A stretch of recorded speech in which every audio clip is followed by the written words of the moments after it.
ಸೆಳೆವ ಸುಳಿಯೊಳಗೆ ಮೊದಲನೇ ಸಂಚಿಕೆ.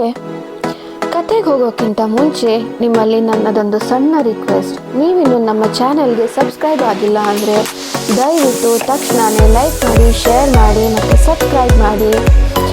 Bell ಐಕಾನನ್ನು press ಮಾಡಿದ್ರೆ ವಿಡಿಯೋ ಅಪ್ಲೋಡ್ ಆಗ್ತಿದ್ದ ಹಾಗೇ ಮೊದಲು ನೋಟಿಫಿಕೇಷನ್ ಬರೋದು ನಿಮಗೇನೆ. ಇವಾಗ ಕತೆಗೆ ಹೋಗೋಣವಾ? ಅದೊಂದು ಆಸ್ಪತ್ರೆಯ ಹೆರಿಗೆ ಕೋಣೆ. ಅವಳ ರೋದನ ಹೆಚ್ಚಾಗಿದೆ. ಹೆರುವ ಸಂಕಷ್ಟದ ಬಗ್ಗೆ ಕೇಳಿ ಮಾತ್ರ ತಿಳಿದವಳಿಗೆ ತಾನು ಹೆರಿಗೆಯ ನೋವು ಅನುಭವಿಸುವಾಗಲೇ ಅದರ ನೋವಿನ ತೀವ್ರತೆ ಅರ್ಥವಾಗಿತ್ತು. ಅಷ್ಟಕ್ಕೂ ಅವಳಿಗೆ ಆ ಮಗು ಬೇಡವಾಗಿತ್ತು. ಆದರೂ ಹೆರುವ ಕರ್ಮ ಎದುರಾಗಿ ವಿಧಿಯಿಲ್ಲದೆ ಮಗುವನ್ನು ಹೊತ್ತಳು. ಹೆರುವ ಸಮಯ ಬಂದಾಗ ನೋವಿನಿಂದ ಒದ್ದಾಡುತ್ತಾ ಮಕ್ಕಳು ಯಾಕಾದರೂ ಹುಟ್ಟುತ್ತವೋ ಎಂದೆನಿಸಿತು. ಎಷ್ಟೋ ಜನ ತಾಯಿಯಾಗಲು ಈ ಸಿಹಿಯಾದ ನೋವುಣ್ಣಲು ತುದಿಗಾಲಲ್ಲಿ ನಿಂತಿದ್ದರೆ ಅವಳಿಗೆ ಮಾತ್ರ ಇದು ಬೇಡದ ಪೀಡೆ. ತನ್ನ ಉಜ್ವಲ ಭವಿಷ್ಯಕ್ಕೆ ಅಡ್ಡಿಯಾಗಿರುವುದು. ಆದಷ್ಟು ಬೇಗ ಇದನ್ನು ಹೊರತೆಗೆದು ತಾನು ಹೊರಟು ಹೋಗಬೇಕು ಎಂದು ಬಯಸಿದಳು. ನೋವು ಹೆಚ್ಚುತ್ತಿದ್ದಂತೆ ಡಾಕ್ಟರ್ ಸಲಹೆಯ ಪ್ರಕಾರ ನೋವಿನ ಮೇಲೆ ಗಮನ ಹರಿಸಿ ಉಸಿರಾಟ ಸಮಾಧಾನವಾಗಿ ಇರಿಸಿಕೊಳ್ಳುತ್ತಲೇ ನೋವು ಹೆಚ್ಚಾಗಿ ಒಮ್ಮೆಲೇ ಕಿರುಚಿದಳು. ಕೂಡಲೇ ಮಗುವಿನ ಅಳು ಕೇಳಿಸಿತು. ಅವಳು ನೆಮ್ಮದಿಯನ್ನಿಟ್ಟು ಸುರಿಬಿಟ್ಟಳು. ಮಗು ತಾಯಿಯ ಮಡಿಲಿಗಾಗಿ ಹಂಬಲಿಸಿ ಅತ್ತಾಗ ಅವಳು ಇಲ್ಲದೆ ಹೋಗಿದ್ದಳು. ಮಗುವಿನ ಆಕ್ರಂದನ ಮುಗಿಲು ಮುಟ್ಟಿತ್ತು. ಆ ಕೈಗಳು ಮಗುವನ್ನು ಸಾಂತ್ವನಗೊಳಿಸಿ ಹಾಲು ಕುಡಿಸಿ ಸಮಾಧಾನ ಮಾಡಿ ನಾನಿರುವೆ ನಿನಗಾಗಿ ಎಂಬ ಭರವಸೆ ಕೊಟ್ಟಾಗಲೇ ಮಗು ಶಾಂತವಾಗಿ ಮಡಿಲನ್ನು ಆಶ್ರಯಿಸಿತ್ತು. 25 ವರ್ಷಗಳ ನಂತರ ರಾಶಿಕಾ ತನ್ನ ಮಗಳನ್ನು ಎಬ್ಬಿಸಲು ಕೋಣೆಗೆ ಹೋದಾಗ ಅನಾಯ ಇನ್ನೂ ಸವಿನಿದ್ದೆಯನ್ನು ಸವಿಯುತ್ತಾ ಇನ್ನಷ್ಟು ಬೆಚ್ಚಗೆ ಹೊದ್ದು ಮಲಗಿದ್ದಳು. ರಾಶಿಕಾಗೆ ಕೋಪ ಬಂದು ಅನಾಯ ಹೊದ್ದ ಹೊದಿಕೆಯನ್ನು ಎಳೆಯುತ್ತಾ, ಅನಾಯ, ಇವತ್ತು ಲೇಟಾಗಿ ಹೋಗಬೇಕಾ ನೀನು ಆಫೀಸ್ಗೆ? ಅಲ್ವೇ, ನಿನ್ನೆ ತಾನೇ ಕೊಚ್ಕೋತಿದ್ದೆ ನಿನಗೆ ಪ್ರಮೋಷನ್ ಆಯಿತು, ನಾಳೆಯಿಂದ ನಾನು ಆಫೀಸ್ಗೆ ಬೇಗ ಹೋಗಬೇಕು ಅಂತೆಲ್ಲ. ಈಗ ನೋಡಿದ್ರೆ ಆರಾಮಾಗಿ ಮಲಗಿದ್ದೀಯಲ್ಲ, ಹೇಳೆ ಎಂದಳು. ತಾಯಿಯ ಮಾತಿನಿಂದ ತಟ್ಟನೆ ಎದ್ದು ಕುಳಿತ ಅನಾಯ, ಮಾಮ್, ಇನ್ನೂ ಸ್ವಲ್ಪ ಬೇಗ ಎಬ್ಬಿಸಬಾರ್ದಾ ಎನ್ನುವ ತನ್ನ ದಿನದ ಮಾತನ್ನೇ ಹೇಳಿದಳು. ಆಹಾ, ಎದ್ದ ಮೇಲೆ ಹೀಗೆ ಹೇಳೋ ಬದಲು ನೀನೇ ಬೇಗ ಹೇಳೋ ತಾನೆ. ಅಲಾರಾಮ್ ಆದರೂ ಯಾಕಷ್ಟು ನಿದ್ದೆ ಮಾಡ್ತೀಯಾ?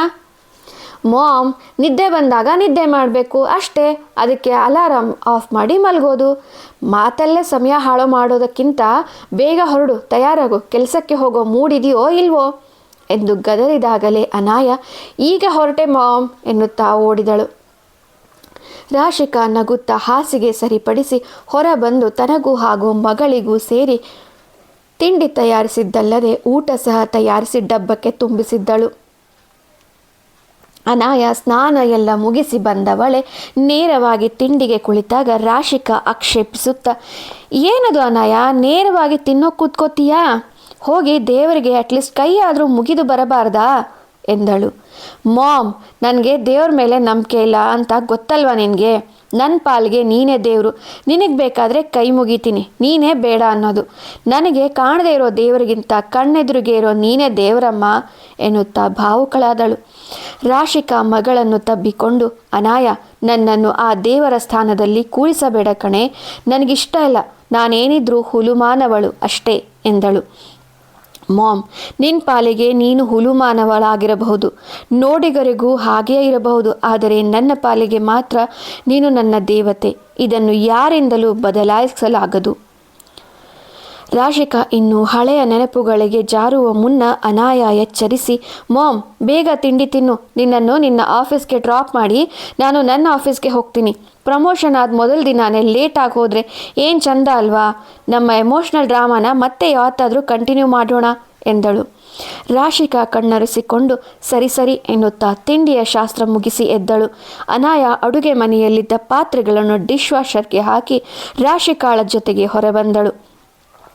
ಕಾರು ಪಾರ್ಕಿಂಗ್ನಿಂದ ಹೊರ ತೆಗೆದು ರಾಶಿಕಾಳನ್ನು ಕೂರಿಸಿಕೊಂಡು ಆಫೀಸ್ನತ್ತ ಹೊರಟಳು. ರಾಶಿಕಾಳನ್ನು ಇಳಿಸಿ ಅವಳಿಗೆ ಕೈ ಬೀಸಿದ ಅನಾಯ ಕಾರನ್ನು ತನ್ನ ಆಫೀಸ್ನಡೆ ಹೊರಳಿಸಿದಳು. ಬೇಗನೆ ಕಾರನ್ನು ಪಾರ್ಕ್ ಮಾಡಿ ಓಡುವ ನಡಿಗೆಯಲ್ಲಿ ಬಂದವಳೆ ನೇರವಾಗಿ ತನಗಾಗಿ ಸಿದ್ಧವಾಗಿದ್ದ ಚೇಂಬರ್ನಲ್ಲಿ ಹೋಗಿ ಕುಳಿತಳು. ಗಡಿಯಾರ ನೋಡಿದಾಗ ಅದಾಗಲೇ 5 ನಿಮಿಷ ತಡವಾಗಿತ್ತು. ಅಯ್ಯೋ, ಮಾಮ್ ಹೇಳಿದಂತೆ ಅಲಾರಂ ಆರಿಸದೆ ಮಲಗದೆ ಆಗಲೇ ಎದ್ದಿದ್ದರೆ ಹೀಗೆ ತಡವಾಗುತ್ತಿರಲಿಲ್ಲ ಎಂದು ತನ್ನಲ್ಲೇ ಪೇಚಾಡಿಕೊಂಡಳು. ಎಷ್ಟು ಪೇಚಾಡಿದರೇನು ಪ್ರಯೋಜನ? ತಡವಾಗಿ ಹೋಗಿತ್ತು. ಅದೇ ಸಮಯ ಸರಿಯಾಗಿ ಅವಳ ಎದುರಿಗಿದ್ದ ಲ್ಯಾಂಡ್ಲೈನ್ ಫೋನ್ ಅರಚಿಕೊಂಡಿತು. ಛೇ, ಇವನೊಬ್ಬ ಈಗಲೇ ಏನು ಅವಸರ ಇವನಿಗೆ ಎಂದುಕೊಳ್ಳುತ್ತಾ ಫೋನ್ ಕೈಗೆತ್ತಿಕೊಂಡಳು. ಹಲೋ ಎನ್ನುವ ಮೊದಲೇ ಗಡುಸಾದ ಧ್ವನಿಯೊಂದು ಕೂಡಲೇ ತನ್ನ ಕ್ಯಾಬಿನ್ಗೆ ಬರುವಂತೆ ಆದೇಶ ಹೊರಡಿಸಿತ್ತು. ಈಗಂತೂ ಅನಾಯಾಳಿಗೆ ಭಯ ಶುರುವಾಗಿ ಎದೆ ಜೋರಾಗಿ ಹೊಡೆದುಕೊಳ್ಳತೊಡಗಿತ್ತು. ಅವನ ಬಿರುಸಾದ ಆಜ್ಞಾಪೂರಿತ ಧ್ವನಿಗೆ ಬೆಚ್ಚಿದ ಅನಾಯ ಹೆದರಿಕೆಯಿಂದಲೇ ಅವನ ಕ್ಯಾಬಿನ್ನತ್ತ ಹೊರಟಳು. ಕ್ಯಾಬಿನ್ ಎದುರಿಗೆ ನಿಂತವಳಿಗೆ ಮೊಂಡು ಧೈರ್ಯ ಬಂದು, ಇವನು ತನ್ನ ಹುಡುಗ, ತನಗೇನು ಮಾಡುವ? ತನ್ನ ಒಂದು ಮುದ್ದಾದ ಲುಕ್ಕೆ ಸುಂದರ ಹೂನಗೆ ನಕ್ಕರೆ ಸಾಕು, ಕಳೆದು ಹೋಗುವ ಎಂದುಕೊಳ್ಳುತ್ತಾ ಒಳನಡೆದಳು. ಆಕರ್ಷ್ ಹೆಸರಿಗೆ ತಕ್ಕ ಹಾಗೆ ಆಕರ್ಷಕ ಮೈಕಟ್ಟಿನ ಜೊತೆಗೆ ಸುಂದರ ವದನ ಹೊಂದಿದವನು.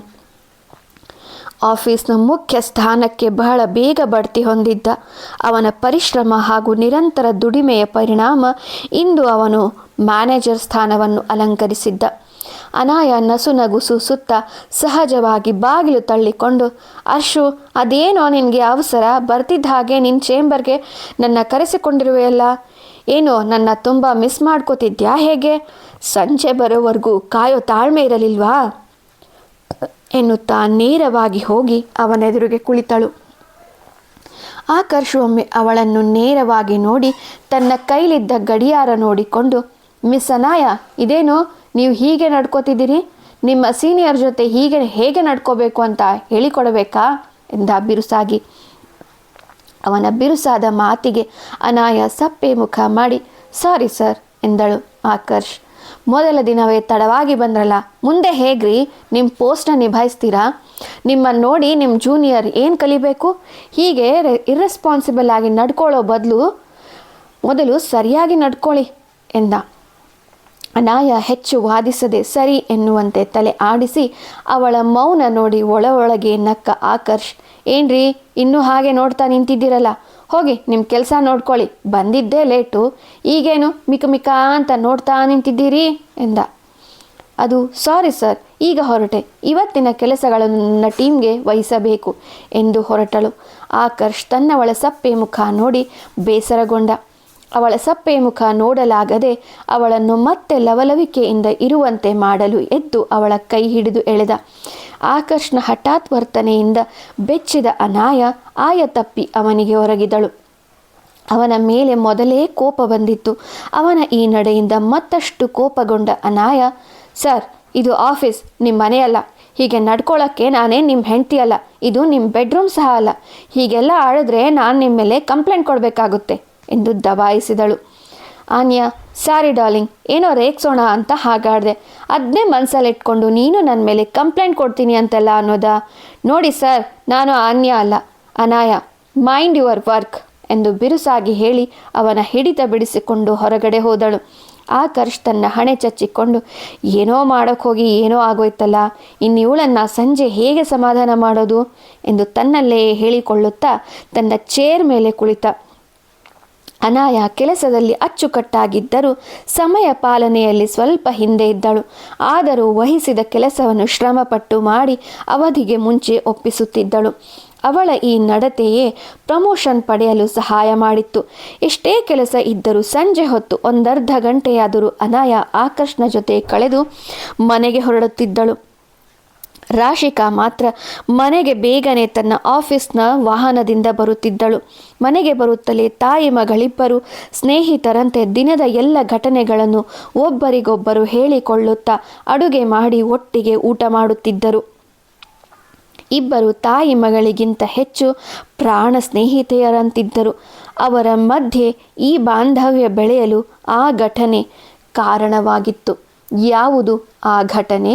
ನಿರೀಕ್ಷಿಸಿ ಮುಂದಿನ ಸಂಚಿಕೆಯಲ್ಲಿ.